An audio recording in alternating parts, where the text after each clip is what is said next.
சுபத்துவமான வீடு. அப்போ இங்கே ராகு பெரிய கெடுபலன்கள்லாம் கொடுக்க மாட்டார். ஏன்னா மேஷம் ரிஷபம்லாம் ராகுக்கு உகந்த வீடு. அது மட்டும் இல்லாமல் ஒரு சுபருடைய வீடு.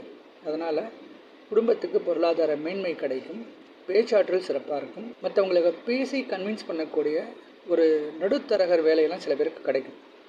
இப்போது ஜென்ரலாகவே ராகுவோடைய பிஸ்னஸ்ன்னு பார்த்தாலும் இந்த மிடில் மேன் ஒர்க், இப்போ தரகர் வேலை பண்ணுறது, இங்கேருந்து பைசா வாங்கி அவங்களுக்கு கை காட்டி விடுறது, அங்கேருந்து பைசா வாங்குறது, இப்படி இந்த மிடில் மேன் ஒர்க்லாம் நிறைய சக்ஸஸ்ஃபுல்லாக ரன் பண்ணுறவங்களுக்குலாம் ராகு நல்லாயிருக்கும்.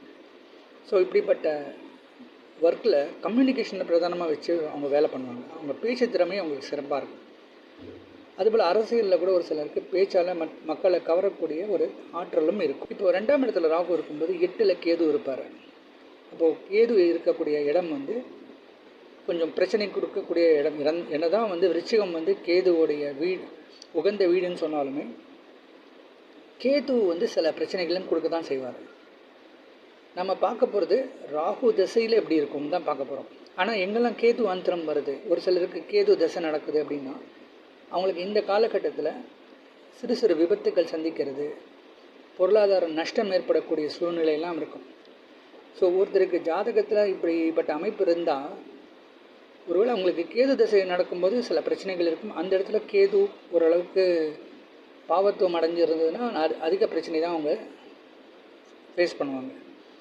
ஆனால் அதுவே அந்த இடத்துல கேதுவோட குரு பார்வையோ குருவோட இணைவுலாம் இருக்கும்போது அதுவே அதிர்ஷ்டமாக கூட மாறிடும். இப்போ ராகுன்னு பார்க்கும்போது 2ஆம் இடத்துல அவர் கிருத்திகை நட்சத்திரம், ரோஹிணி, மிருகசீரிஷம் இந்த 3 நட்சத்திரத்தில் தான் இருக்கிறதுக்கு வாய்ப்பு. இப்போ கிருத்திகை நட்சத்திரம் அப்படின்னு சொன்னால் இதே மேஷ லக்னத்துக்கு 5ஆம் அதிபதியோடைய நட்சத்திர காலில் ராகு இருக்காருன்னு எடுத்துக்கலாம்.